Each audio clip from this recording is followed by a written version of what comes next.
Կան կենդանիներ, որ շատ կուզեմ նկարեմ, օրինակ արդյունքի աչք չեմ նկարել, բայց դա մի քիչ բարդ է, էլի, կազմակերպ է։ Ինչքանով է AI-ը վախացնում հիմա լուսանկարիչներին։ Ֆոտոգրաֆի ջուրը, հաց ու ջուրը կտրում է։ Այդ տեխնիկան դու ինչ որ մարդկանց սովորացնում ես, թե ինչ որ բաներ կա, որ այդ հələ որ քոնն է, քո հեղինակայինն է։ Իսկ դու գիտես լուսանկարիչը ինչ է ասել Սթիվ Ջոբսին, որ Սթիվ Ջոբսը այսպես նկար է արել։ Խնդիր եկել է, մենք վերլուծել ենք, հասկացել ենք, որ ոչ մի բան չենք հասկացել, օքեյ։ Եթե չեմ սխալվում, անձամբ Լյուկ Բեսոնի կինն էր գրել։ Ամփոփիչ հարց Լյուկ Բեսոնի պրոյեկտից էլի խոսանք ֆիլմից։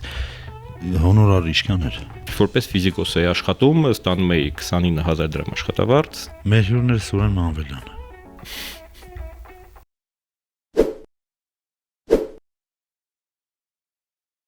Այսօր հյուրը մեր եւ գործընկերը, որտեղ աշխատել ենք իրար հետ, եւ հայտնի լուսանկարիչը, եւ մարդ, որ ունի համագործակցություն թե տարբեր բրենդերի ու տարբեր կազմակերպությունների հետ Հայաստանում, ինչպես նաեւ Հայաստանից դուրս։ Ինձ թվում է մենք այսօր լիքը բան ունենք խոսալու այդ թեմայով։ Արտասահմանյան։ Այո։ Սուրեն Մանվելյան։ Ողջույն Սուրեն ջան։ Մենք բանա, բայց այս արդեն մեմ է, էլի մեր բարևել է։ Մենք սովորաբար չենք բարում, բայց պապրիկոլու ենք ասում, բայց ենթագիտակցաբար ասեցիր թե պատասխանեցի ենթագիտակցաբար։ Առաջի հարցը Սուրեն Մանվելյանին, Canon թե Nikon։ Ես կասեի լուսանկարիչ կոնկրետ լավ կամ վատ։ Canon-ը Nikon-ը դա գործիք է։ Canon, Nikon թե iPhone։ Դա էլ կարա լինի տարբեր։ Կարա iPhone-ն էլ ինչ որ հարցում հարց լուծի։ Բացարձակ կապ չունի։ Լավ նկարիչը վատ կամերայով է կնկարի։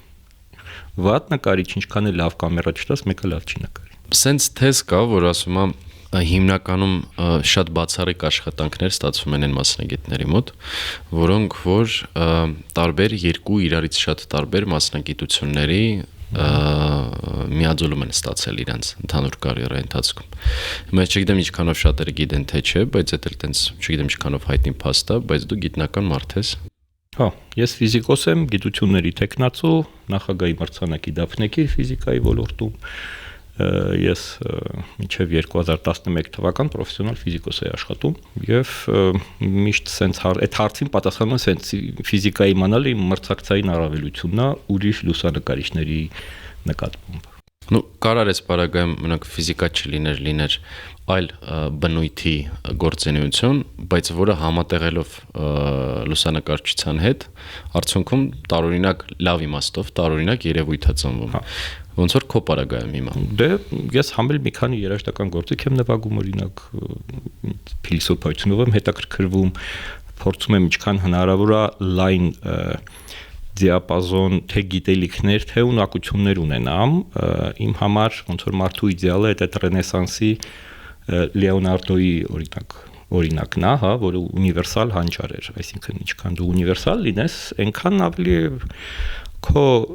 ցանկացած ստեղծագործության մեջ դա երևալու է։ Հիմա ոնց է տենց ստացվել, որ սկսել ես լուսանկարչությամբ հետաքրքրվել, ինչքանով է գիտությունը դրան նպաստել, որտեղ ինձ թվում է առաջին հարցը, որ առաջանում է դա։ Դե սենց էր, առաջի փորձերս 16 տարեկանում զենիտով գիշերը չքնել պրայավկա անելով էր, հետո այդ մարեց եւ ես զբաղվում էի զուտ ֆիզիկայով, միջ այդ մոտավորապես 16 տարեկան ես 92 թվականին, 91 թվականին, հետո ես բեր սկսեցի իմ հետաքրքրությունը 2004 թվականին, երբ որ առաջացան թվային տեսախցիկները, քենից թվային տեսախցիկ կիրառել, ես էլ ձեռք վերցում տանում նկարում էի, այդպես արտնացավ մոտս 2004-ին։ Հետո իմս ձեռք բերեցի, հմտացա եւ 2006-ից արդեն աշխատում եմ որպես պրոֆեսիոնալ լուսանկարիչ։ 2 տարին քեզ մասնագիտանալու համար հերիքեց բարակը։ Երբ որ մեկ-մեկ իմ լուսանկարչական աշակերտները ասում են, որ ես ժամանակ չունեմ, ինչ որ չգիտեմ, տնային անեմ կամ բան, ես միաժամանակ 8 տեղ աշխատում էի այդ ժամանակ 2004-ից 2006։ Որտեղ։ Ես որպես ֆիզիկոս էի աշխատում, ստանում էի 29000 դրամ աշխատավարձ, դա բացարձակ հավեսի համար էր։ Ես դպրոցում դաս էի տալիս ֆիզիկա, մաթեմատիկա, աստղագիտություն, պրոյեկտիվ երկրաչափություն, մասնավոր պարապում էի գիտար, թավջութակ, քնար ու հիմնական եկամուտը նույնիսկ այդ երաժշտական մասնավոր պարապմունքներից էր գալիս։ Այսինքն դու դասավանդում ես։ Հա։ Երանկյունի ֆիլմի մեջ որ ասում գիտությամբ կչալե։ Դե այս դեպքում գիտությունը ասենց ասենք եկամուտ չէր բերում, բայց իմ հիմնական ոնց որ տարերքներ էլի, ես շատ էի չալելն էր բերում էլի եկամուտը։ Հա։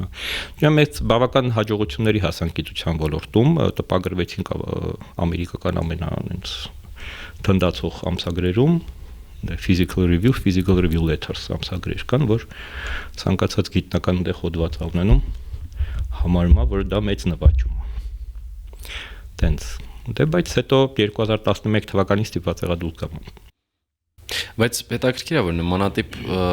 կապող կամուրջներից արտասահմանի հետ մանավանդ գիտության ոլորտում մարդիկ սովորաբար աշխատանքի են հրավիրվում կամ կայթակղվում են գնալու եւ դուրս աշխատելու այդ ոլորտում մանավանդ այսքան ժամանակ ու ջանք դնելուց, բայց օրինակ փաստորեն կա դեպք, որ մարդ պարզապես ասում է Իվան Վասիլիչ մի այդ պրոֆեսիա, տենց է։ Հա, տենց ստացվեց։ Ես ուզում էի, մտածում էի նույնիսկ մի երկու անգամ դիմել եմ մի երկու տեղ, տարեկան երկու անգամ տարբեր գիտաժողովների էի գնում, այդ ամեն ինչը ֆինանսավորվում էր եւ այլն, կապեր, բաներ, բայց տենց սիրտս չտարավ, եղել է երկարատև Իտալիայում եմ եղել երկու անգամ մի ամիս, բան, բայց այդ մի ամիսը որ վերջանում արցիրտս ճակվում եմ Հայաստան գամ։ Չգիտեմ։ Սուր Հայկը ոնց որ նշեց, որ գործընկեր, գանք գործընկերային հարաբերությունների սկզբից խոսանք երևի, ես հիշում եմ, որ 2014 կամ 15 թիվներ դոպինգը նոր էր ստեղծվել, այսինքն դոպինգի անձնակազմը միջևետ ունեին փորձ բոլորը գովազդի ոլորտում, բայց դոպինգը որպես դենց առանձին միավոր ինքը նոր էր։ Ու բնականաբար մենք տենդերների բաների ժամանակ մրցունակ չէինք այդքան, ինչի համար, որովհետև չունեինք պորտֆոլիո։ Այսինքն մեզ չէին կարա դիտարկեին որպես տենց ֆավորիտներ, ու ես հիշում եմ մենք տենդեր ունեցանք, որտեղ որ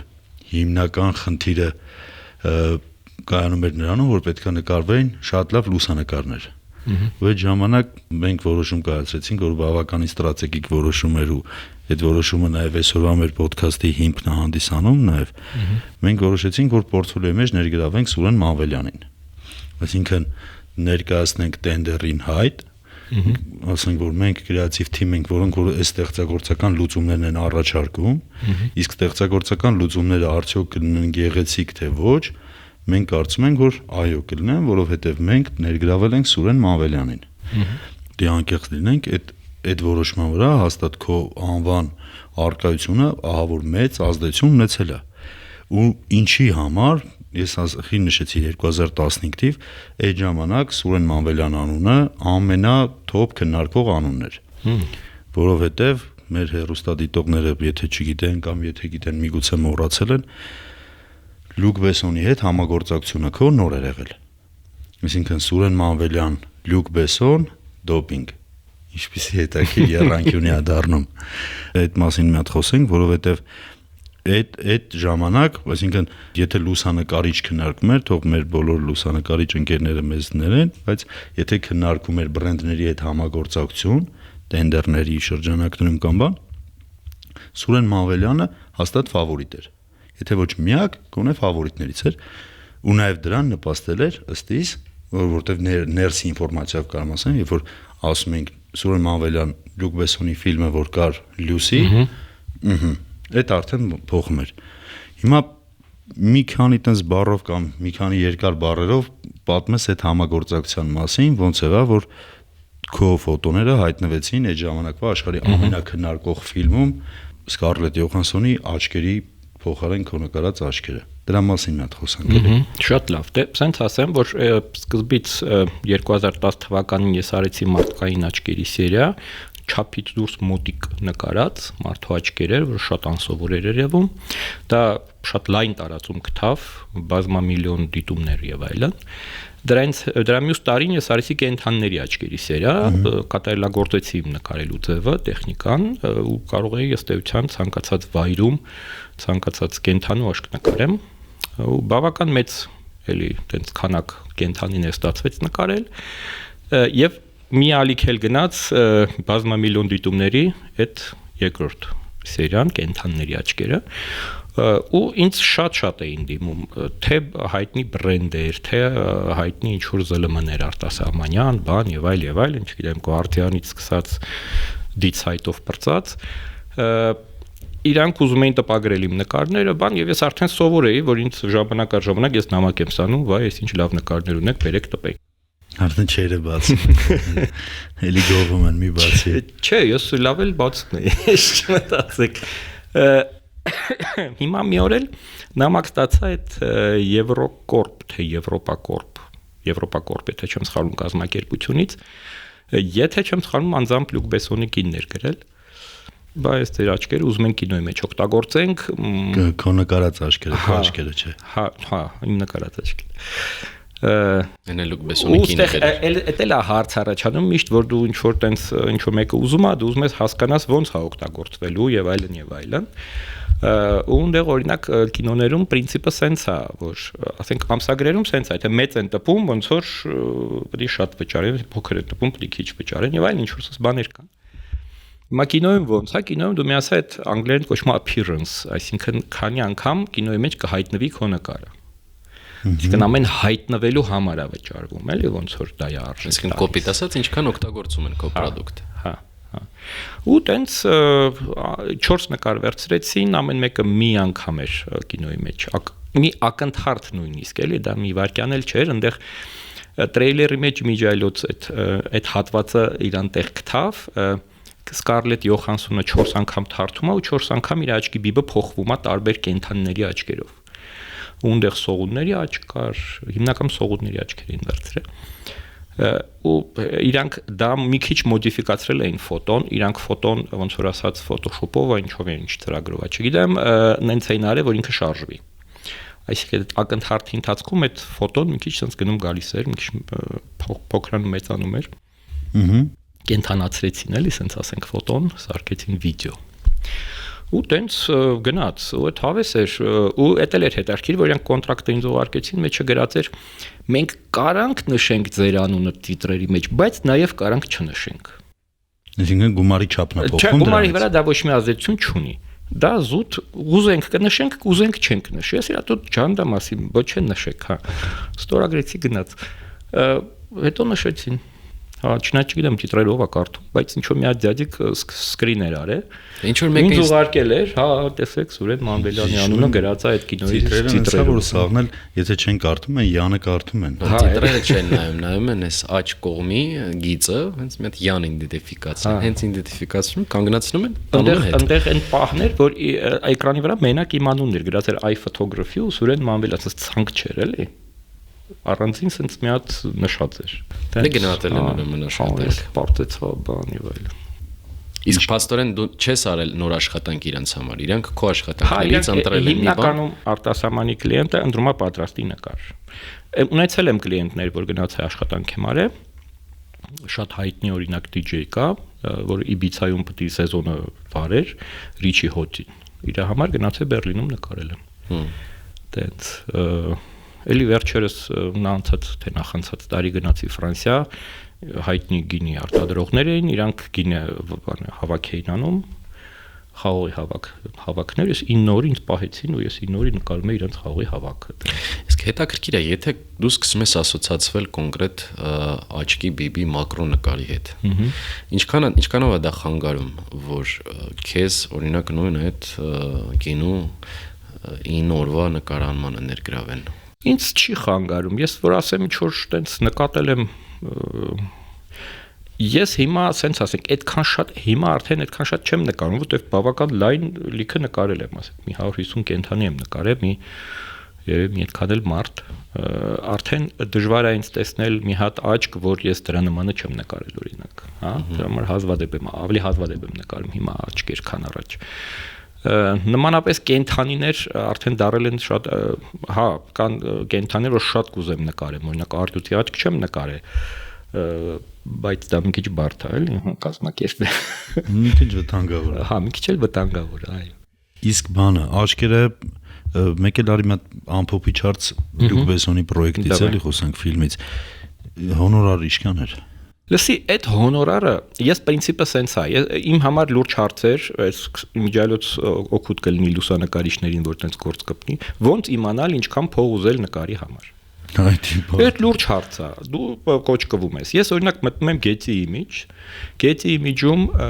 կա ցանկ, որ մեզ ցուցակ է տալի քեզ, դու լրացնում ես, եթե դու նկար ես ուզում առնես, դու այդ ցուցակ ես լրացնում, որ ոլորտում է օգտագործվում այդ նկարը, ինչ չափի է այդ նկարը, քանի տպաքանակ է կամ քանի, չգիտեմ, appearance է կինոյի դեպ։ Ոչ իմ sense լրացրեցի, դե տակը գրեց $100։ Ասի դե հիմա $100, ինչ անեմ։ Դրա համար տենց իրականում այդ գումարը այդքան դեր չէր խաղում, հա, որտեվ ոնց ասեմ, ակնթարթ է երևաց է, երևի գումարային այդ 4 նկարը 2 վայրկյան չի տևե։ Դու չես կարող գաս ասես դե 1 միլիոն փող տվեք, էլի, հա, բայց Լյուկ Բեսոնի անունը քո անվան կողքը իմ համար շատ ավելի կարևոր էր, որ Լյուկ Բեսոնի անունը իմ անվան կողքն է, որտեվ որ ասում եմ կարող է ինձ այսօր չկան չէի տենց չլներ, էլի, հա։ Այդ գումարը ես ինչի վրա եմ ծախսես, չեմ հիշում արդեն։ Քեզ են տենդերին կարող չկան չէին։ Չգիտեմ, կարող։ Հասկացա։ Դե դա, այնտեղ բաներ կան, որոնք փողից թանկ են, էլի փողը չի կարևոր։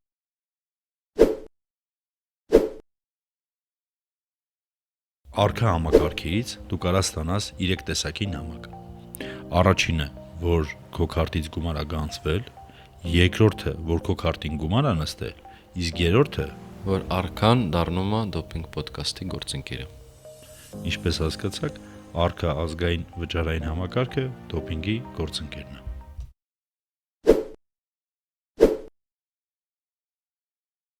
Հետո ես չեմ պատկերացնում մի լուսանկարիչ, ոչ մենակ քեզ, մի adekvat մարդ չեմ պատկերացնում, որ ինքը գումարի համար հրաժարվեր։ Պրինցիպալ նմանատիպ պրոյեկտի մաս լինելուց։ Եթե քեզ նկատեին ուզենային դու սենց մեգա պրոյեկտի մաս լիներ, այդ պետք է կապրիզ լիներ, որ չէ, պետք է մի բան վճարել։ Չէ, բայց պատկերացրու մոտեղել է տեն սիտուացիա, որ ես համաձայնվել եմ առանց փող, օրինակ Yahoo.com-ը ինձ գրել է, որ ես ուզում եմ նոր տարվա գիշերը, չեմ հիշում որ թիվն էր, քո նկարը դնեմ իմ գլխավոր էջին։ Բայց փող չեմ տալու։ Քո նկարը էլի ասելով, քո կատարած նկարը։ Այո, իմ արած։ Լուկ Բեսոնից հետո կարող եմ եկել ուզեցել են քո նկարը դնել։ Չէ, ոչ իմ։ Ու ասма փող չեմ տալի։ Հիմա ես մի կողմից կատաղեցի, ասեցի դե եթե Yahoo.com-ը փող չունի, ով պետք է ունենա մի տեսակ, բայց մյուս կողմից էլ մտածեցի, լավ, մյուս կողմից մտածեմ։ Ենթադրեմ, ես ուզում եմ Yahoo.com-ին պատվիրեմ, որ իմ նկարը դնի իր գլխավոր էջին, ինչքան փող պետք է տամ դրան։ Ահրելի ինչ որ մի հատ գումար հաստատ։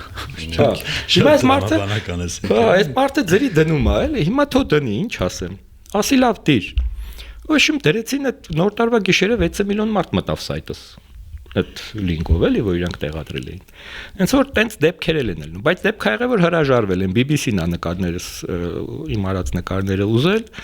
ասել է ուզում եմ ինչ որ հաղորդման մեջ օգտագործեմ, բայց փող չեմ տա, ես էլ իրոք պատասխան գրեցի, ասել թե BBC-ն փող չունի ով պետք է ունենա ու չտվեցի։ Բայց իրականում ստեղ փող չունենալու հարցը չի այդքան, ինչքան իրանք շատ ճիշտ ու գրագետ գնահատում են այն ինչ որ իրանք քեզ են տալիս, երբ քեզնից ինչ որ բան են վերցնում։ Դրա ամենալավ օրինակը Super Bowl-ն է։ Super Bowl-ի half-time performance-ի ժամանակ որևէ արտիստ հոնորար չի ստանում։ Super Bowl-ը հատկացնում է գումար, որը քո production-ի գումարն է, բայց որևէ արտիստ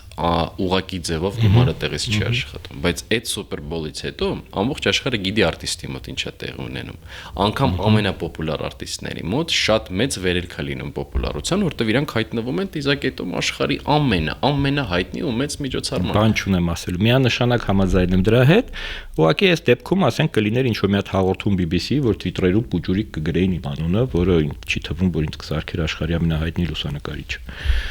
Բայց հենց հիմա դու խոսում ես, որ BBC-ն քեզնից նկար է ուզել։ Ուզել է։ Հենց հիմա սուրուն խոսում է, որ BBC-ն մերժել է։ Այդ արդեն ավելի այդ փողից կա, ինչքան փող պետք է տային։ Ենթադրենք տվեցին ըստ Getty Image-ի 400, բայց էսի $500 շատ լավ, բայց մի հատ կարևոր մաս էլի, ինքը մերժել է նրանից հետո, երբ որ ինքը եղել է ոչ պակաս մեծ տեղերում, էլի, եթե սա լիներ առաջինը դու կմերժեիր։ Եթե լիներ առաջինը երևի թե չէ։ Ես դա նկատի ունեմ, որ որևէ adekvat մարդ, որը կմերժի, երբ որ դրանից իրանից կարիերան կախված է կամ ինքը կարա տեղից։ Մենք լիք պրոյեկտ ունենք, որ անվճար ենք արել։ Հա։ Ամենասկզբում ոնց որ Հովոն նշեց, երբ մենք նոր ենք բացվել, հաստատ չունեինք այդ ընկալումը, որը որ հիմա ունենք գործընկերների մոտ, ու մի բան անվճար անել, բայց խելացի ձևով անել, գտնել ինչի վրա շեշտը դնել, ոնց շեշտը դնել, թիմ մոբիլիզացնել ու այդ ներդրումը անել, իմ կարծիքով գործի անբաժան մասն է, որովհետև ասում եմ ձուն ա եղել, թե հավը սկզբից ինչի պետք է հավատան, որ դու կարաս անես, եթե դու չունես այդ հնարավորությունը դեռ ընձեռնված, պետք է ինքդ քեզ տաս այդ հնարավորությունը։ Ես ամենայն կյանքի խնդալու մերժումը պատմեմ։ Բանը մենք ունենք սննդի կետ, ընկերներով հայկնել, մեր մյուս ընկերներն էլ Թումանյան փողոցի վրա։ Քանի որ սնդիկետը մեքսիկական էր, ես մտածի, որ կոവിഡ്ի ժամանակ բաց է, մտածի ինչքան լավ կլինի, որ Դենի Տրեխոն, մեքսիկացի դերասան, հեռախոսով ասի Մուչաչո Թումանյան 19։ Ու որոշեցի գրեմ իր ագենտին, ասեմ, սենց բան գովազդա բան։ Ագենտը մի քանի օր հետո պատասխանեց, գրեց բյուջեն ինչքան է։ Սկսեցի գրել, որ բյուջեն մաքսիմում որ կարանք տրամադրենք $10,000։ Ագենտն ասաց, իսկ եթե լուրջ, ասեցի, եթե լուրջ։ Մենք այդքան է։ Ագենտը գրեց չէ, հետո գրեցի, կարող եմ մի հատ ճշտես, գրեց չէ, էլի համոզեցի ճշտեմ։ Վերջում եկավ հետ նամակով ասեց, որ ոնց ես դու BBC-ին ասել, այդ նույն բանը ասեց Դենի Տրեխոն ձեզ ասում, կամ ինձ։ Բայց դրա լավը գիտես որն էր։ Որ այդ օր ինձ մերժել էր Դենի Տրեխոն։ Ես կարայի sense դուս գայ փողոց որ ասեն հողոխես անտրամ ասեի այն Դենի Տրեխոն մերժեց էս։ Բայց էս էլ է լավ кейս իրականում որ փորձես անիրական երևույթ, որը որ սկզբնական ու հաստատ շատ մարդկանց մտքում ինֆլուենսեր ներգրավելու պարագայում Դենի Տրեխոն չէր կամ Մուչաչոն, կարող է շատ մեքսիկական խոհանոցի համար, կարող է շատ այլ տարբերակներ կային, որոնք կարող անգամ դերական արդյունք ունենային, էլի, ինչ կարող մեկի ուրիշի հետ խոսար հովոն ու ստացվեր, բայց կան չստացված բաներ, որոնք իրանց արժեքով ու փորձով շատ ավելի կայֆ բան են։ Եթե դու ուզում ես անհասանելի երևույթին մի քիչ մոտիկ գաս, չհասնես էլ, բայց մեկը մոտիկանում ես։ Սուր իսկ աչքերի ֆոտոն էլ որտեղ տպեց։ Խոսեցինք ամենաթոփը, որտեղից որ դու հաճույք ես ստացել, որտեղ տպագրվել է, խոսեցինք որ դուրը չի եկել, որ չեն ուզեցել, բայց ամենատես թոփը, որ հիշում ես։ Ամենաթոփը իրականում իմ համար է ավելի թոփա, քան Լյուկ Բեսոնի մոտ տպագրվել է, դա National Geographic-ն էր։ Շատ իմ համար մեծ պատիվ ա եղել,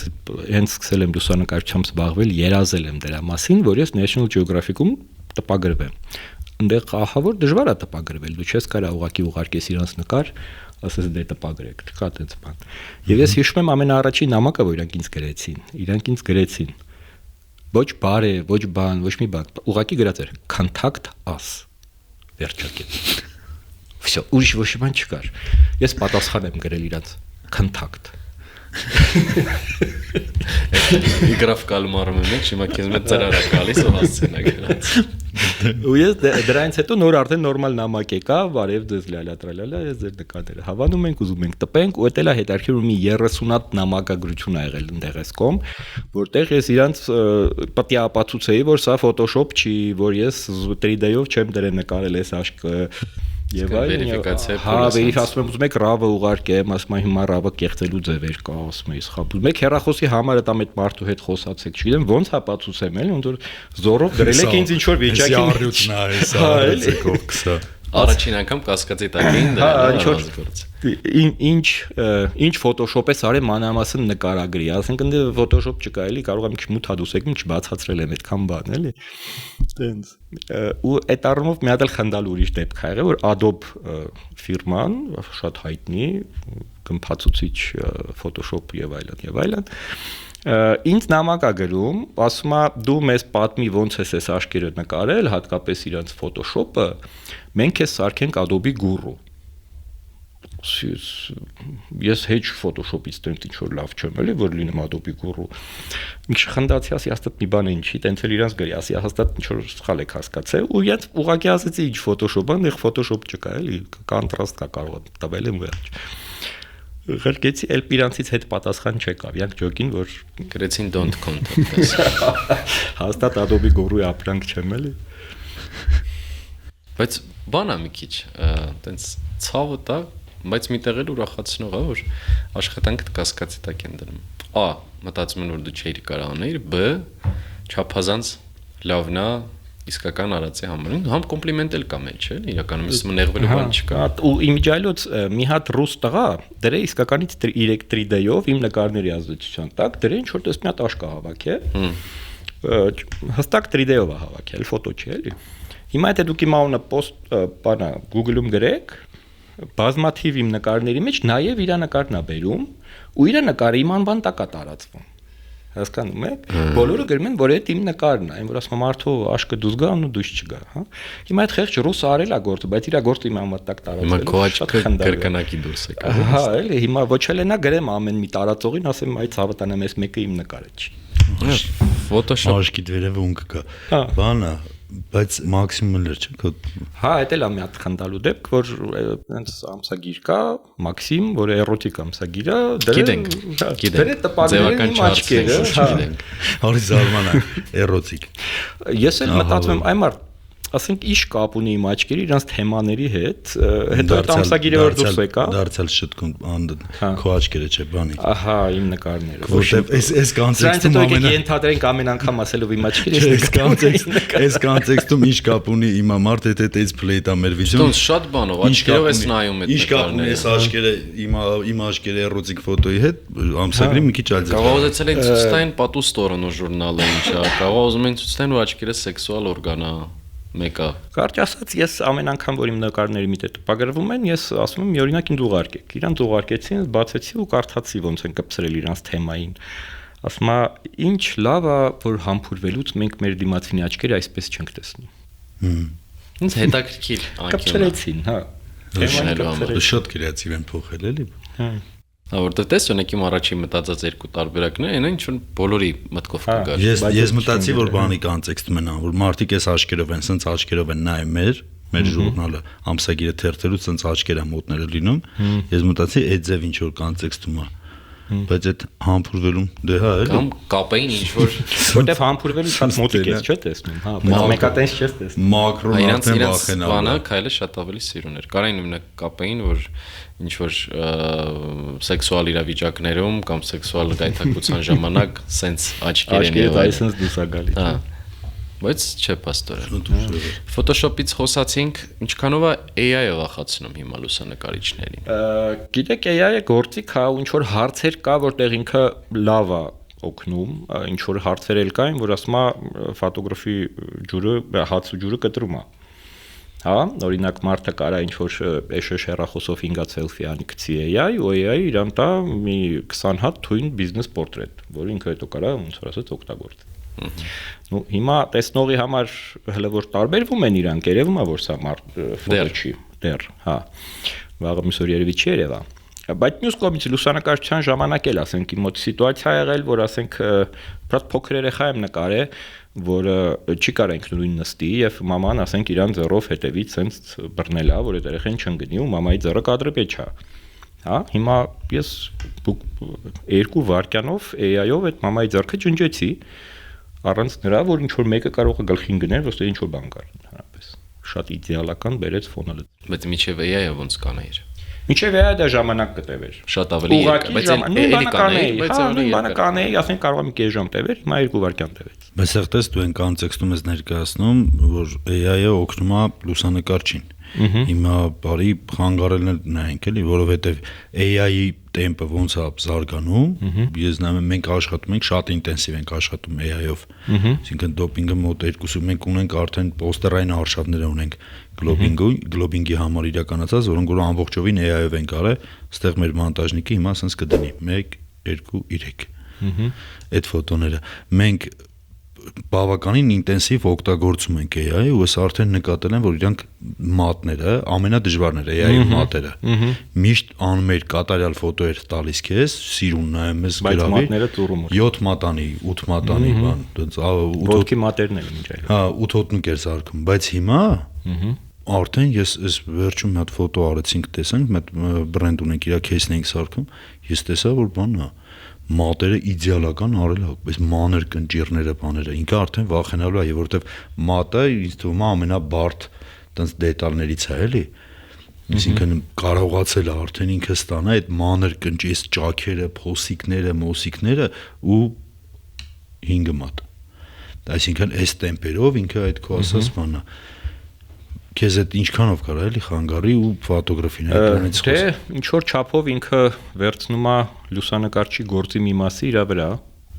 եւ ինչ որ հարցեր կան, սյոմկայի տեսակներ կան, որոնք ոնց որ շուտով էլ լուսանկարիչների չեն պատվիրելու։ Որոնք Դե օրինակ այդ նույն բիզնես պորտրետները կամ ասենք ինչ որ տենց բաները, բայց եթե ասենք քո հարսանիք ես անում, հիմա քո հարսանիքը AI-ը ո՞նց է նկարելու։ Հա, դու կարաս ասես ինձ, ես եմ, այս կնիկս է, մի հատ գեներացրու 20 հարսանիքի նկար, բայց այդ չեղավ քո հենց հարսանիքի։ Էսե քավորից նկարը։ Հա, այդ չեղավ իրական քո հարսանիքի նկարները, այսինքն եթե քեզ հետաքրքիր է իրական ռեպորտաժ, իրական իրադարձությունների ինչ որ մի բան, AI-ը չի օգնելու այդ հարցերում։ Դեռ։ Ну չէ, դեռ էլ չէ, ասենք կարող է ռոբոտ ստեղծի, որ հիմա վազելով գնա լուսանկարչական ապարատով ճղճղկացնի, բայց դե հələ դրան շատ որը պարզապես նույն այդ սրահով ֆռալու է, անելու է մոտ 6 միլիոն նկար, հետո ֆիլտրելու է, լավագույն 60-ը տալու է քեզ։ Մենք Արտավազ Փելեշյանի գրքի պրեմիերային էին գնացել, կասկադում էր կարծեմ։ Նկարահանում բառը բացատրեց, տրոհելով բառը էլի, ասես նկարը հանում ես, ֆիլմը, ասես ինքը այդ ամեն ինչի մեջից մի հատ նկար է հանում,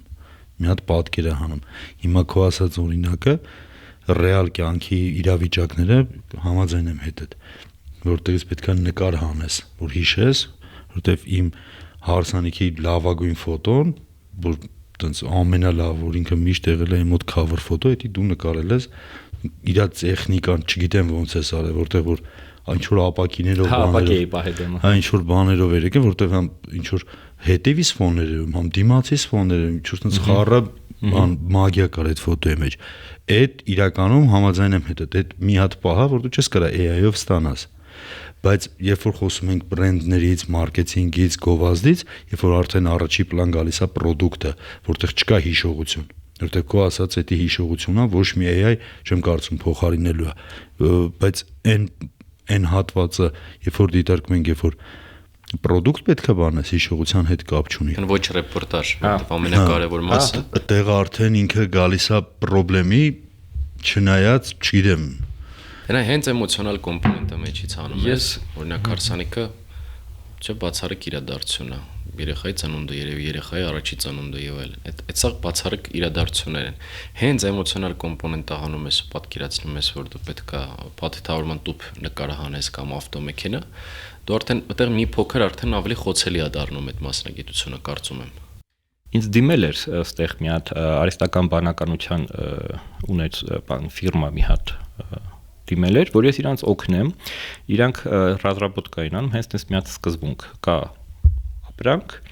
դուք այդ ապրանքը ֆոտո եք անում բոլոր տեղերից հեռախոսով, հետո տալիս եք AI-ին, AI-ը թույն գովազդային ֆոտոներ է գեներացնում։ Իրանք խնդիրներ ունեին, հա, սա թույն է, բացի ստվերից։ Իրանց AI-ը չէր կարող ստվեր նկարել, որովհետև ինքը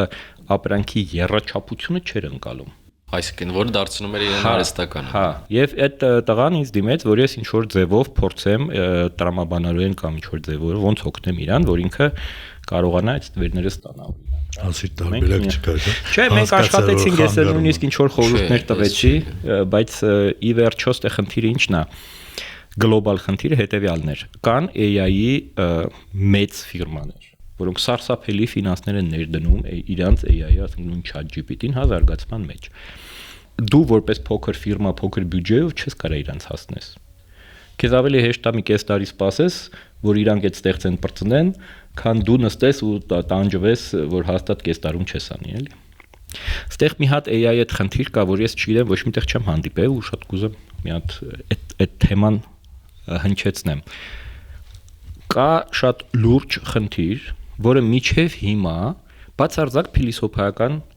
խնդիր էր, որն է մարդու կյանքի իմաստը։ Ում է պետք մարդը։ Ինչ է մարդը։ Այդ հարցը միջև հիմա բացարձակ փիլիսոփայական հարց էր, հա։ Ինչ որ Հեգելը էսա ասե, Կանտեն ասե, չէ, չգիտեմ, Պլատոնն էլ էս մեկն ասե։ Բայց հիմա այդ հարցի լուծումից է կախված մարդու ապագան։ Շատ պրակտիկ ձևով։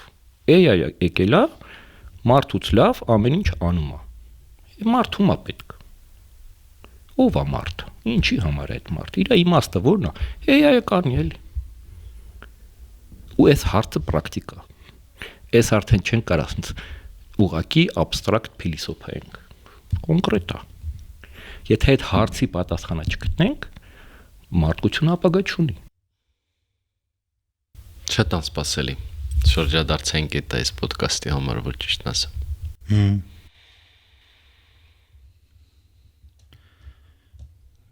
Մտածելու տեղ ես տալի։ Հա, ես լուրջ է, չգիտեմ, ինչքան չի եմ հանդիպել քննարկումներին, այս հարցը չի քննարկվել։ Դες իրականում, եթե մեր ոլորտից նայենք գովազդի, մասնավորապես copywriting-ը, որտեղ որ սկսնակ copywriter-ի հիմնական երևի գործունեությունը կայանում է նրանում, որ ինքը պետքա շատ լավ տեքստ գրի, պատմություն պատմի։ Եթե մենք խնդիր ենք ձևակերպում copywriter-ին, copywriter-ը գնում է, մտածում է, գալիս է երկու տարբերակով, 4 օր հետո, 2 օր հետո, մի օր հետո, գալիս է երկու տարբերակ, 3 տարբերակ, եթե շատ ավելի փորձառու է, տարբերակներ է տալիս։ AI-ը դա տալիս է 10 րոպեում, ու AI-ին ասում ես, դուրս չի գալիս, կարաս եւս 50 հատ։ AI-ը տալիս է 50 հատ։ Ու տեղ համաձայն եմ, ստեղ ուղակի գիտես որն է իմ կարծիքով։ Մասնագետների երկու մաս է բաժանում AI-ը։ Երկու մասի է բաժանում։ Մարդիկ, որոնք որ կարող են խնդիր ձևակերպեն ու լուծեն, ու մարդիկ, որոնք որ մենակ կարող են խնդիր լուծեն։ Այն մարդիկ, որոնք որ կարողանում են մենակ խնդիր լուծել, ինձ թվում է AI իրանց կրելու է, որովհետև AI-ը դեռ չի կարա ունենա հնարավորություն խնդիր ձևակերպելու։ Նույն AI-ին դու պետքա կարողանաս տաս այդ ստվերի, որ գրես, որ շեդոները սենց չէ, նոր ինքը ստանա։ Եթե մարդը մասնագետ չի, ինքը չի կարող խնդիր տա։ Ինքը ամենայն հավանականությամբ չի կարա AI-ի հետ այդ ձև աշխատի, որ AI իրան հասկանա ինչ է ուզում։ Այսինքն ինքը random բաներ է քեզ տալու։ Ասելու ես լավ չի տալու մեկ այլ տարբերակ։ Ինքը ի՞նչ է, ինքը ուղակի վարիացիաներ է քեզ ներկայացնում։ Հնարավոր է մենակ խնդիրը լուծել մի պարագայում, եթե գրատախտակի վրա խնդիրը կձևակերպած է։ Ստեղ արդեն այն մասնագետը, որի ֆունկցիան էր կարճ բաներով ինչ որ իրան ձևակերպած խնդիրը լուծել, իրան փոխարինում է AI-ը։ Բայց այն մարդը, որի ֆունկցիան է խնդիր ձևակերպի, ինչ է ինքը ուզում անի, այդ մարդը ում է պետք, ինձ թվում է բոլորին է պետք, ու նաև AI-ին է պետք։ Ինձ թվում է միջև իրան այդ կոսմոս գրատախտակի վրա ձևակերպելը, որ ամենակարևոր տեսանելի կետն է, կա հասկանալու փուլ, որ խնդիր կա, չէ՞։ Հետո հասկանալու այդ խնդիրը որտեղ է, հետո նոր այդ խնդիրը ձևակերպի։ Որտեղ եթե դու խնդիրը չես հասկացել, խնդիրը չես կարող ձևակերպես, դու իր պատասխանը խնդրի լուծումը ամենահավանականությամբ չունես։ Ֆիզիկոսները ասած դեպքերում ասում են խնդրի ձևակերպումը դա իր լուծման 50%-ն է։ Ու ֆիզիկոսների համար ամենալուրջ դարդը լավ խնդիր գտնելն է։ Ոչ թե լուծել, այլ խնդիր գտնելը։ Ու հիմա ըստ էության ստացվում է, որ ապագայում եթե արհեստական բանականության հետ գնալով ավելի եւ ավելի շատ ոլորտներում ենք առնչվելու, ըստ էության կարևոր նոր մասնագիտություն է դառնում խնդրի ձևակերպողը։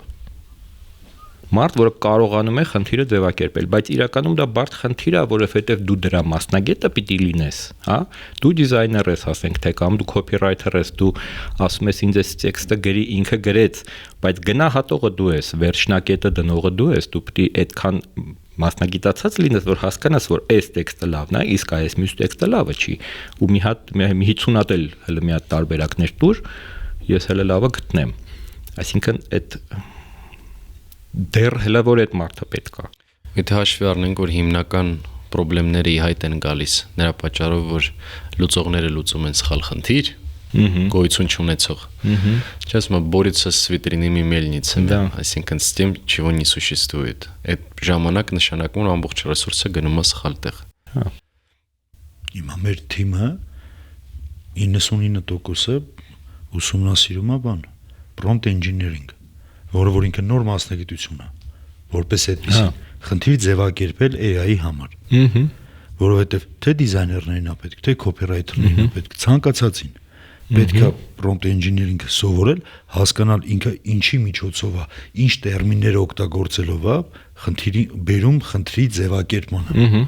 Ինքը արդեն առանձին բան, չգիտեմ, 4 տարի առաջ չկար այդ մասնագիտություն, prompt engineering։ Հիմա ինքը արդեն գալիս է top մասնագիտություն ու թիմը պետք է դա սաղ սովորի, որովհետև արդեն եթե ուզում ես մնաս ալիքի վրա, չես կարա դու տենց ասես, այդ ինձ պետք չի։ Կմեռնես։ Խնդրի լուծում երևույթի հետ տպավորիչ օրինակը օթանավի օրինակն է, որ օթանավը իր վառելիքի 80% ծախսում է գետնից կտրվելու վրա։ Տիեզերանավը, որը ծախսում է 80% իր վառելիքի հողից փոկվելու վրա։ Նոր մնացած 20%-ը ամբողջ իր ճամփորդության վրա։ Այսինքն դու այդ գետնից որպեսի կարողանաս կտրվես հայտնվես ուրիշ իրավիճակի մեջ, որտեղ այդ խնդրեմը իրականում գոյություն ունի, դա տանում ամենամեծ ռեսուրսը։ Մենք որ դոպինգի 24 թվականի սխալներն էինք ուսումնասիրում, թե ինչ սխալ ենք մենք արել, որպեսի 25 թվականում չկրկնենք, մեծամասնությունը թմի նշելը դա դեբրիֆինգի ու ռեբրիֆերի բացակայությունը կամ ոչ բավարար լիարժեք արկայություն, այսինքն խնդիրը գալիս է հաճախորդից, քեզ թվում է դու այդ խնդիրը հասկացել ես, սկսում ես դրա վրա աշխատել։ Ամենալուրջ խնդիրն է հասկանալ ինչա հաճախորդի գլխի մեջ։ Բացի դրանից, որ ինչա իր բիզնեսի մեջ, ինչա իր առօրյայի մեջ, ինչ կոնստանտ խնդիրներ կան, ինչ փոփոխող խնդիրներ կան, ու հաճախորդն էլ չի սիրում շատ անգամ այդ բրիֆը կամ խնդիրը տալուց հետո այդքան սուզվի խնդրի մեջ, որտեղ իրան թվում է դա եթե ինքը այդ խնդիրը գիտի 5 տարի այդ խնդրի հետ ապրում է, դու էլ պետք է հասկացած լինես, ժամանակի կորուստ է համարում։ Ու դու էլ միանգամից համարում ես իրան ընկալված խնդիր, բայց հենց սկսում ես լուծել, արդեն մոլորվում ես։ Ու դրա համար մենք մտցրեցինք պրակտիկայի մեջ այդ շատ քանակով դեբրիֆերի, ասես խնդիր եկել է, մենք վերլուծել ենք, հասկացել ենք, որ ոչ մի բան չենք հասկացել, օքեյ։ Գնում ես նորից հասկանալու։ Կարող երկրորդ անգամ լինի, երրորդ, բայց Աստված չտա, եթե քո ֆունդամենտը սխալ լինի։ Դու կարող ես շատ պուպուշ ու սիրուն բաներ տանես, բայց իրականում այդ ամեն ինչ բացարձակապես չծառայի նպատակին։ Հաստատ մի հատ կլիենտի դեպք հիշեցի, մի հատ մարդ ինձ պատվիրում է, այս նկարում իր հոստելը։ Հանդիպում ենք, խնդիրը ձևակերպում է, օքեյ, նայեցի, գնացինք, հոստելը նկարեցի, պուպուշ, շատ այնց ակուրատ հոստել էր, կարճ ասած նկարները հանձնելու պահն է գալիս, հիմա այս մարդը նստած նայում է, ասես մի տեսակ մի քիչ էս նամրոտ դեմքով է նայում, էլի, ասենց երևում է, որ ուշքը չի գնում այդ նկարների համար, թերթեց, ասում դե արտահայտվի էլի, երևում է մի բան դուրս չի գալի, ասում է գիտես իմ ուշքը գնում է քո աստղալից երկնքով նկարների համար. Ու ես մտածում եի, որ դու իմ հոստելը նենց կնկարես, որ այդ նույն էմոցիաները իմ մոտ կառաջանան, ինչ որ քո աստղալից բնապատկերներից։ Ասի գիտես, արի դու քո հոստելի գեղեցկությունը աստղալից երկնքի գեղեցկության հետ մի համեմա։ Ֆիզիկոս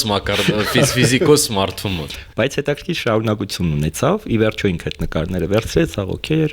Մի տարի հետո ես գնում եմ Արագած գիսավոր նկարելու։ Տենում եմ այնտեղ ինչ որ երկու հոգի պալատկով նստած ինչ որ խմում են, ուտում են։ Նկարը կամերան թողեցի, որ այդ գիսավորը երկար պահաժամով նկարի, դասի գնամ այդ մարդկանց ասում դուք էլ նայեք, էլի գիսավորը երևում է։ Գնաց տենամ ինքն է։ Այդ հոստելի տերն է։ Հիմա ինձ տեսել է, թռել է վրես, մի գրկում է, մի պաչում է, մի սենց։ Այմարցում ինչ է։ Առաջի հարցը առաջացավ դու հոստել ունեիր խեյր պալատի մեջ։ Չէ, ինքսի արշավականը սիրում է։ Ասեց իմ հոստելը 4 ամիս, մի քանի ամիս ընթառաջ սաղ զբաղված է։ Մնացել եմ դուրս։ Հա, ասում է, ասենց խեղդում են ինձ, ասում է, չեմ հասցնում գրանց եմ։ Ու ես ասում եմ, հարցրեցի ինչն էր, ինչու եք դուք գալիս հենց իմ հոստելը, էլի, որտեղ պրինցիպի լիքը հոստելներ կան։ Ասում է, գիտես, դու միակ հոստելն ես Հայաստանում, որը պրոֆեսիոնալ նկարներ ունի։ Մնացած ուղղակի էշե շերախոսով չկստում են, գցում են booking, բան։ Смотак можно было։ Հա, էլի։ Փաստորեն մենք ասում եմ ջոկում ենք, որ եթե քո մոտ այս հարցում պրոֆեսիոնալ մոտեցում է, ուրեմն մնացած հարցերում էլ է պրոֆեսիոնալ։ Բայց դες այդ մարդը ճիշտ է քեզ խնդիրը տվել։ Ասել է ես ուզում եմ մնաս նկարներ, որ այդ էմոցիան ապրեմ։ Հոստել բուք անող մարդը էմոցիա է ինչ որ ապրել։ Հա։ Ես այդ շատ կարևոր։ Մարդը ուրիշ տերմինով ասել է, բայց ինքը փաստացի ինքը ճիշտ է, դες դու ասում ես։ Հաճախորդը, որը որ ընտրում է այդ հոստելը, շատ կարևոր բան ասում։ Օրինակ նույնը կա ռեստորանային բիզնեսում։ Եթե մարդ առաջին անգամ մտնում է ռեստորան, ու եթե այդ ռեստորանի ինտերիեր դիզայնը արված է տենց ուղղակի Pinterest-ից պլեյ չարած նկարներով, պատի մոխերով ու տրուբեկով ոնց որ բոլորն են սարքում, շատերն են սարքում։ Իր մոտ երբ չի առաջանում զգացողություն, որ մարդիկ էքստրա ջանք են դրել,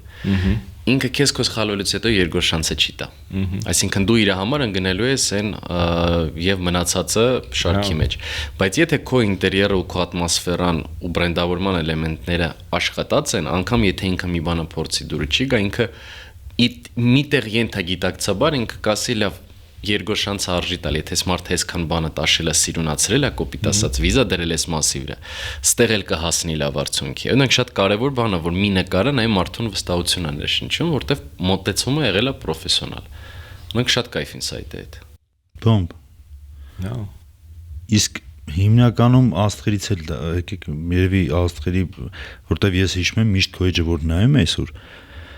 բավականին երևի ինտենսիվ այդ բանը կազմակերպում ես, էլի որ ժողովուրդ հավաքվում են, գնում ենք նայենք, այսինքն դու ունես ուսանողներ, ունես մարդիկ, որոնք որ քեզ հետևում են, իրանց սովորացնում ես, որտեվ տես իմ մոտ նաև հիմա հարց առաջացել է, երևի երկրորդ հարցն, առաջի հարցը սենա որ մոտավորապես այդ ոնց եկար դրան, որ դու պետքա սովորացնես, մարդկանց սովորացնես, որտեվ Հայաստանում իմ կարծիքով էդի շատ պակասող բանա, երբ որ մասնագետը պրոֆի, ինքը փորձում է սովորացնի մյուսներին։ Ու երկրորդ հարցը սենա, այն տեխնիկան, որով որ դու ասում ես հիմա դու կարող ես կենթանին տենց որտեղ ուզենաս տեսա նկարես, այդ տեխնիկան դու ինչ որ մարդկանց սովորացնում ես, թե ինչ որ բաներ կա, որ այդ հələ որ քոնն է, քո հեղինակայինն է։ Հասկացա։ Դե սովորացնելու միտքը առաջացավ տնից, որ 2008-ներ, 9-ներ, 7-ներ չեմ հիշում։ Մի հատ աղջիկ կոնկրետ ես Երևան ամսագրում էի աշխատում։ Եկավ ամսագիր, ֆոտոստուդիա, ասեց ով է Սուրեն Մանվելյանը, ասի ես եմ, ես ուզում եմ դու ինձ սովորացնես լուսանկարչություն։ Ասի դե ուզում ես արի սովորացնեմ։ Ես իր հետ անցկացրեցի 2 դաս, ու ինքը կորավ։ Դե հիմա կորավ։ Բայց ցեցը գցեց մտքովս առաջացավ իր առաքելությունը արեց։ Հա, իր առաքելությունը արեց։ Ես սկսեցի բանան, կուրս բացեցի ու տենց սկսեցի դասավանդել ու մի տարի հետո ինքը նորից եկավ ու այդ կուրսը ամբողջությամբ անցավ, ավարտեց, իմ ամենալավագույն աշակերտներից էր, հետո Armenpress-ում էր աշխատում տարիներ եւ այլն։ Ու իմ սկզբունքը դա կարևոր պահ է, որ ես կիսվեմ նրանով այն ինչ որ ես գիտեմ։ Նույնիսկ եթե այն տեխնիկան է, որը որ քո Գիտես, մենակ մի հատ բան կա, ես միշտ այդ աշակերտներից ասում եմ, ես կիսում եմ իմ գիտելիքների 99%-ը։ Այն 1%-ն էլ իմն է։ Ոնց որ ասած, դուք էլ ձեր 1%-ը ունեցեք։ Այսինքն այդ 1%-ը հենց ոնց եմ ես նկարում աչքեր, ես դա ոչ մեկին չեմ պատմում։ Այդ տեխնիկան ոչ մեկ չգիտի։ Հասկացա։ Ինչ կլինի որ պատմես։ Կամ երբ կպատմես։ Երբ կպատմեմ։ Երբ որ այնքան ծերանան, որ չկարողամ նկարեմ։ Բայց ինչ կլինի որ դու պատմես այդտեղ։ Լսի, իրականում տենց հիմա տրենդ կա, որ պետք է ամեն ինչ միանգամից պատմել բոլորին, YouTube-ում դնել, չգիտեմ, մաստեր կլաս, ձրի, սախ նայեն, ուրախանան։ Հիմա ես ներքուստ չեմ ուզում, ես ահագին տանջվել եմ, որ այդ բանը հասկանամ։ Ես ահագին ջանք եմ թափել, հիմա ես կուզենամ մարդիկ էլ ջանք թափեն, եթե ուզում են դա իմանալ։ Չէ, ես հասկանում եմ, ինչի դու չես ուզում։ Ես ուզում եմ հասկանամ ինչ կլինի, եթե դու պատմես։ Հեշտ կանամ անօրինակին այդ։ Հա, հեշտության առումով, որ ասեմ, սուպեր դժվար բան կա, չէ։ Ինձ նույնիսկ առաջարկել են ասել են պատենտավորի, ես իմիջ, բայց պատենտավորելու ես կարամ պատենտավորել, ես սարք եմ հորինել ինքս։ Բայց ես ինքս սարք չեմ հորինել։ Այսինքն դու փորձել ես պատենտավորել։ Ես չեմ փորձել, չէ, ես գիտեմ, որ պատենտավորելու դեպքում ես սարք կարա, դու չես կարա ինչ-որ լուսանկարչական մեթոդ պատենտավորես։ Դու կարա սարք պատենտավորես։ Հա? Բայց չես կարա, գաղափարը չի պատենտավորվում, պատենտավորվում է կոնկրետ ինչ որ ստեղծած բանը։ Պատենտավորվում է։ Դե էլի նայես գաղափարը, հա։ Հնարավոր է։ Ես եթե կուզենաս քեզ լավ իրավանի կոնտակտամ, իրականում հնարավոր է գաղափարը պատենտավորել։ Ես գաղափար ունեմ մարդու աշկերը շատ մոտիկից նկարելու։ Այդ այն գաղափարը չի, որ դու կարաս պատենտավորես։ Չէ, դա գաղափարը չէ։ Այդ դրա մասին չի խոսքը։ Եթե դու ունես գաղափարը կայանում է նրանում, որ դու կան որոշակի գործողությունների շղթա, որի արդյունքում դու կարողանում ես ստանալ այդ արդյունքը, դա հնարավոր է պատենտավորել։ Դա հնարավոր է անվանակոչել, ինչ որ բաներ կարաս անես։ Պարզա տեխնիկան, սարք, չգիտեմ, Ալեք Մանուկյանի ծորակը, բան, եթե դրա մասն է խոսքը գնում, այդ շատ ավելի հեշտ է։ Այսինքն դու գծագրային ես կարող ցույց տալ, բայց քո պարագայում ինքը հավանականություն կա, որ դու կարաս իր ընթացքը պատենտավորես, այստեղ հարցը մի բանա պատենտավորելը, դու պարտավոր չես, դա քո իրավունքն է։ Գովազդից եթե խոսում ենք, բրենդների պահպանելու այդ երևույթից ենք եթե խոսում, դա քո իրավունքն է, դու պարտավոր չես, ու իրավունքը պահելը, պահպանելը, էլի քո իրավունքն է, այսինքն դու կարաս պատենտավորես, բայց չի նշանակում, որ բանում, չգիտեմ, Տաշկենտում, երբ որ նկարելու են, ինչ որ մեկ այդ տեխնիկայով անելու է, ասելու է մի հատ Սուրեն Մանվելյանի քարտի թվերը ով ունի, ասեք մի փոխանցեմ, որտեղ այսօր 4 հատ բան եմ, իգուանա եմ նկարել, այսինքն դա էլ է քո իրավունքը, դու ինչքան կպահպանես, որտեղ հա լիքը մարդիկ ունեն պատենտավորած, անուն ունի պատենտավորած, Հայաստանում լիքը տեղեր կա, որ պատենտավորել են, իսկ մոռացել են ինչա, բայց այդտեղ հարցը դու ոնց այդ կպահես, դու կգնաս ամեն անգամ դատարան, հա դա հարցը ամեն անգամ որ ինգրես դատարաններով մեկ էլի, պատենտավորել դա չի նշանակում դու մեծ պատ շարեցիր ու վերջ, այդտեղ էլ մարդ չի մտնում, էլի։ Այսինքն որևէ մեկը չի տիրապետում այդ տեխնիկային, այդ տեխնիկային ես չեմ նկատել։ Իրականում հիմա ինձ անընդհատ ուղարկում են, ես անձամբ եմ տեսել Փարիզում եւ սա Եվրոպայում լցրած է իրիս ֆոտո,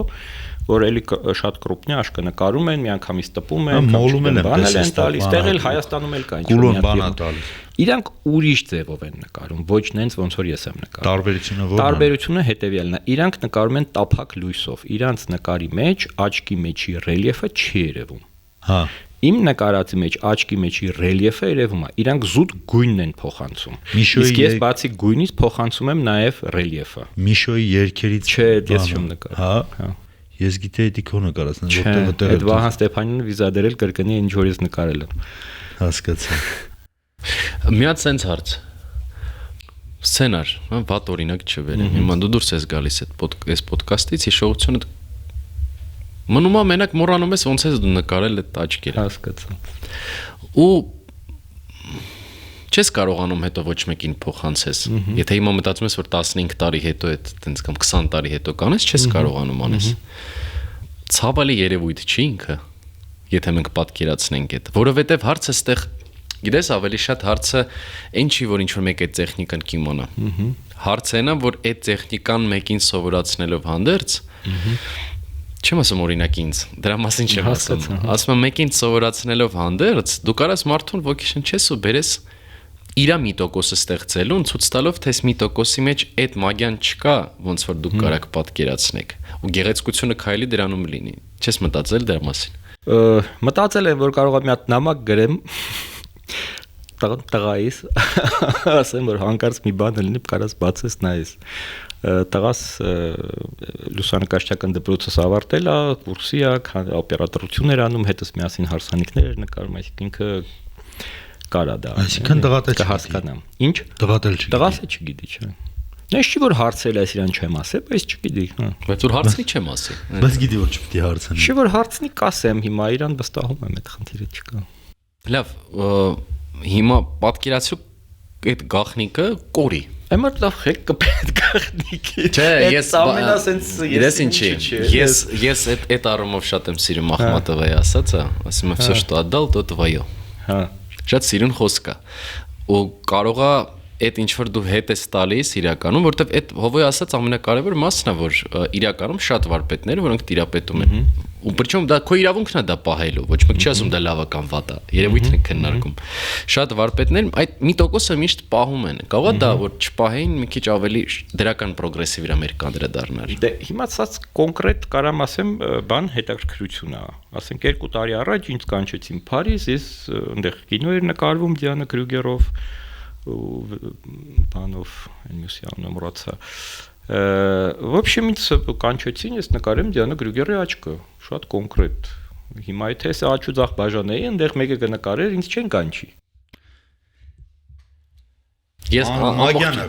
Ես ամբողջությամբ կարողանում եմ հասկանամ քեզ։ Այս հարցերը չի նշանակում ես չեմ հասկանում քեզ։ Կա այդ մագյան դրա համար ենք այդ հարցերը։ Այս ոդքասթում մարդ, որ լուսանկարիչ է, եթե այս ոդքասթը դիտելուց 10 հոգի էլ որոշի խորանա բզբզա հասկանա ոնց են նկարում, դու ոնց ես նկարում, հավանականությունը մեծ է, որ 10-ից 3-ը նոր իր համար այլ մի տոկոս կգտնի։ Հաստատ Ու այդ մագիան երևի թե ամենաբանն է, բայց ամեն դեպքում տղուտ դուր այդ ինֆորմացիան։ համոզեցիք։ Բայց ինչ որ մի ձև, անկեղծ այդ ինֆորմացիան միտեղ պայել է պետք, որպեսզի դա փոխանցվի։ Okay է, եթե դու այդ չես ուզում քո հետ տանես, էլի, հա, եթե դու ուզում ես թողես։ Ուղղակի ինձ թվում է դա շատ լավ նաև հետ կա ընդհանուր ոլորտի մեջ, որը կարելի է թողել, թե երբ թողել դա քո բանն է, քո իհարկե որոշումն է, ինչպես նաև թողելը թե չէ, բայց ինձ թվում է թողելը պարտադիր է։ Իրականում ինքը ֆոտոյով չի եկել էլ այդ տեխնիկային, եկել է ֆիզիկայով, ֆիզիկայի դասատու լինելով, 29000 դրամ աշխատավարձ ստանալով, այդտեղից հետո դպրոցում դասավանդելով։ Այս մարդը այդ ֆոտոյի տեխնիկային եկել է ֆիզիկայից սովորելով գիտնական լինելով։ Բնականաբար չի ուզում որ ինքը ասենք, չգիտեմ, 30 տարեկան կամ 28 կամ քանիս էր այդ տարիքում եկել է հասել է նոր ֆոտոգրաֆ դարձել, հետո դրանից հետո գտել է իր համար բացահայտել է մի հատ բան, չի ուզում տա, որ մեկն էլ 17 տարեկանում ինձ թվում է դրա, ասենց ասած, դրա կարևորությունը մարդ չի հասկանա, որ 17 տարեկանում այդ տեխնիկան իմանա, ինքը չի անցել այն բեքգրաունդը, որ դու անցել ես, դրա կայֆը չի հասկանա։ Այս մասնագիտությունների սինթեզի արդյունքը շատ կարա անգամ պարզ ու պրիմիտիվ թվա, անգամ երբ դու այդ մեթոդը կոպիտ ասած ուրիշին ցույց տաս, բայց ճանապարհը հեչ պրիմիտիվ ու պարզ չի եղել, էլի։ Պարզ չի եղել եւ ես էլ եմ անցել էվոլյուցիա, այսինքն սկզբից ինձ շատ բանը ինչու մի սարքերով եմ նկարել, որոնք շատ մեծ էին ու ծանր, հետո կամած զարգացա հասա նրան, որ հիմա փողոցի մեջ դեռ նկարում կամած մի 2 րոպե խոսենք դու ասելու ես դրա Չէ, սա հետ ոնց չի հասցրել, չի հասցրել։ 5 րոպեից սուրուն, այդ փոքր հայլին իրականում որ կա, ինքը շատ թեթև կամած բացում է, բայց չէ, ինձ թվում է ամենա այս սա process-ի մեջ ամենակայֆի մամարն է, որ իդեա մի հատ ունենում ես, դες ամենասկզբից որ խոսում ենք, չէ, որ հավատում ես մի հատ բանի, հիմա փորձում ես, եղավ, չեղավ, որովհետև այդ իդեան ունեցել ես, արել ես, ստացվել է։ Ես ես վերջինս մի հատ գովազդ էի նայում, գովազդը նայեցի 5 գովազդ է, 97 թվի գովազդ է։ Գովազդը նայել եմ, նայեցի, վերջացրեցի, ու ինձ գիտես որ մտքի վրա եմ բռնել։ Ասում եմ 97 թիվ նստած են եղել ինչ որ կրեատիվշիկներ, մեկն ասել է ժողովուրդ ունենք պատվեր, նկարում ենք Պիցցահատի գովազդը։ Ռուսաստան։ Գորբաչովի հետ։ Այն մեկն ասել է եկեք Գորբաչովը խաղա։ Ու նայ սեղանի վրա միտքը աբորտանող չի եղել, որ ասի լավ անցանք ուրիշ նորմալ իդեաներ, այսինքն հավատացել են իդեային, ասել են հա, բայց Գորբաչով պատկերացնում ես սովետ նորա փլուզվե սովետը բան, ասած Գորբաչովը այտենց վախենալու բան կերպար։ Ու ասում է այդ մարդի ինչ որ կոպիրայթեր սեղանի վրա ասել է ու իմ համար ամենահետաքրքիր գիտես որն էր դա իր հետի սեղանին նստած մարդիկ որոնք ոչ մեկ չասել հա Գորբաչովը լավ այլ տարբերակներ այսինքն որովհետև իդեայի աբորտը ամենավախենալու աբորտներից մեկն է որովհետև լիքը սեղանի վրա բան կարաս խոսած ու իրականում ամենահեշտ հա որովհետև լիքը մտքեր դու կարաս ես աչքերը կենթարների նկարենք անցանք լավ ուրիշ ինչ հետաքրքիր ֆոտոյի տարբերակներ կարանք խորանանք դու всё մանթոն գար ու բրծավ չգնացիր դրան որտեվ այնտեղ այդ հավատալը դու քո իդեային որ դու հավատում ես կողքինն է որ հավատում են այդ ամենակարևոր բանն է մի հատ բան հարցնեմ էլի տղա խիչի հարցրեք ես Չէ, քեզ հետաքրքիր չի դու իրան հարցնես։ Ես չեմ կարա։ Քեզ հետաքրքիր չի եղել հարցնես։ Ռեալ ես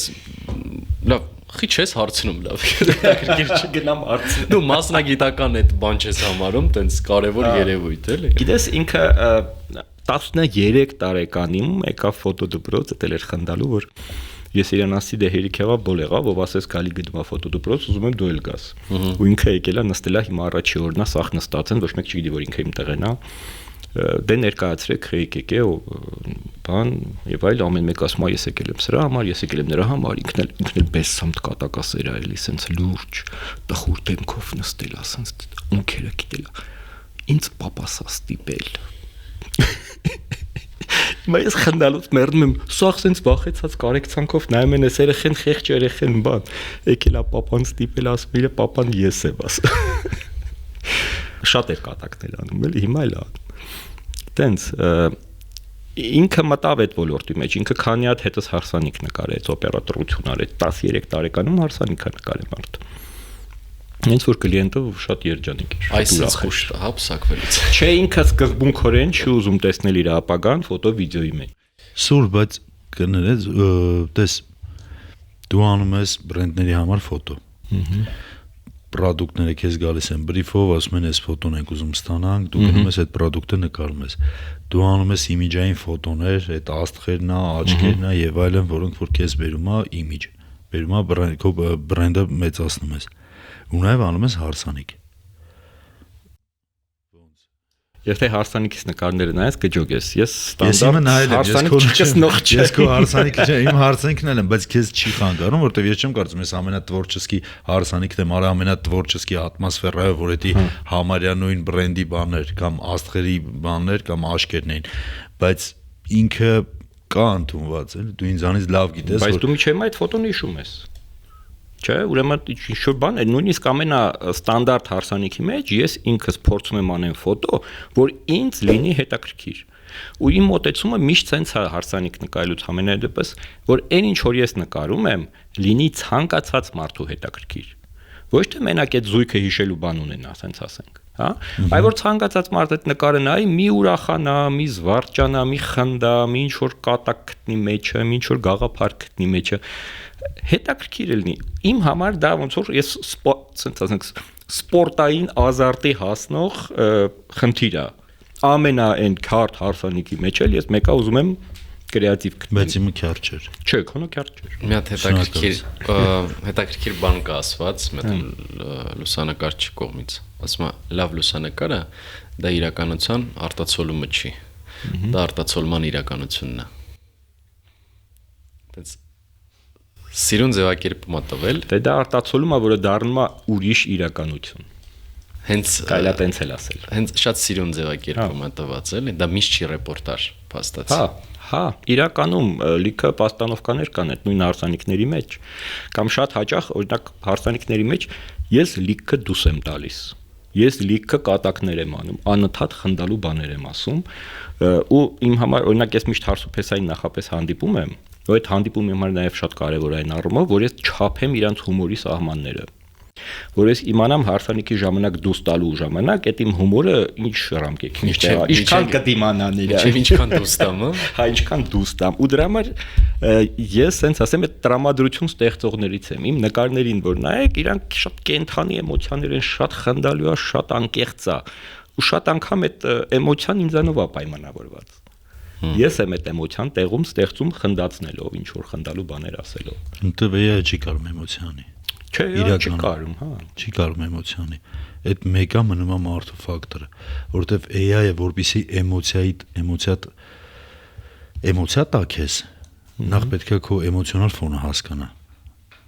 Պետք է հասկանա դու ինչ էմոցիա։ Ստանդարտ էմոցիոնալ պետք է հասկանա, որովհետև եթե ես գիտեմ Սուրոն Մանվելյան ինքը հումորով մարդ է, ես ամեն տենալու չեմ կարող քո այդ հումորը, որովհետև կարող է դու մի հատ պահ տենամ, որ դու առհասարակ տրամադրություն չունենաս, կամ տենամ դու տրամադրություն չունենաս, ես հասկանամ, որ էսի իսկական պահն է, որ ես հումոր անեմ, որ քեզ այդ վիճակից հանեմ։ Իսկ դա չի կանալու, ինքը հետաքրքիր բան է շատ ասում, այսինքն ինքը կարող է մի բան կրակի մի պահին, որտեղ առհասարակ կրակելու չէ։ Հա։ Հումորը նենց բան է, AI-ը ընդհանրապես կարող է հումոր անի օրինակ։ Օրինակ գիտեք։ Ես փորձել եմ անեկդոտներ տամ, անեկդոտներ, օրինակ ասեմ հորինի, ես ինչ որ բանի պայմանական դետալի մասին անեկդոտներ։ Ես հասկացել եմ, որ մեծ մասը ինքը ինչ որ անեկդոտների ֆրագմենտներից միքս է ստանում։ Հա։ Այսինքն ինչ որ փոփոխում է, անվանում, աշխարհագրություն բան, բայց բերում է մի հատ ինչ որ վիճակի, որ ինքը խնդալու չի։ Կամ եթե խնդալու է, հասկանում ես, որ այդ անեկդոտը ոնց է, որ կոփիրայթերը տեքստ է բերում, հասկանում ես AI-ով է գրած։ Օգտագործած բառերից, մարերից բան, չգիտեմ բանը։ Թեպետ այս ամենը հասկանում ես, որ մարդը կյանքում թեպետ չէր ասել, էլի։ Գնացել է ChatGPT-ին, ասել է տեքստ է պետք վրազ։ Դե խնդիրը դեռ ասել առանց թեպետի կտաս։ Հա, բայց բանը AI-ը իրականում ինքը ինչ որ տեղից պետք է հավաքի, մեկը ինքը սնվում է, բայց այդտեղ ամենակարևոր ֆակտորը AI-ն է։ Առավոտից իրիկուն մարդիկ իրանց որոնումներով սնում են AI-ին։ AI հիմնական սնման աղբյուրը ինքը մարդկանց որոնումներն է։ Մարդը գրում է, ես ուզում եմ հարցանեկան ուրախ ֆոտոներ, օրինակ Ռմուշա ուզում գտնի, որտեղ որ փեսաներ ինչ որ հետաքրքիր բաներն են։ Այդտեղից Google ինչ որ բերելա որոշակի արդյունք է տվել։ AI-ը այդ արդյունքը արդեն գիտի, որ դա ուրախ ֆոտոներ, այսինչ զապրոսի ժամանակ, հարցի ժամանակ, սա ինչ որ պատասխան է։ Ինքը միտեղից պետքա սնվի։ Եթե դու սա համակարգիչները վերցնես, ինչքան device կա անջատես ու որոշես ոչ մեկ ոչինչ չի տալի, ինքը չունի աղբյուր։ Ու հետեւաբար իր զարգանալու արագությունը դեն լույսի արագությանը գերազանցում է, էլի։ Ինքը ամեն վայրկյան աշխարհում ինչքան զապրոս կա, ինքը տեղից ստանում է ինֆորմացիա։ Ստանում է, ինքը կգա ինչ որ մի հատ վիճակի, որ կարող է փորձի հումորնել անի, բայց մեկը եթե գալիս ենք ֆոտոյի այն օրինակ դու նկարել էր մի հատ Ագբան էր կամ որ բանկներ չեմ հիշում,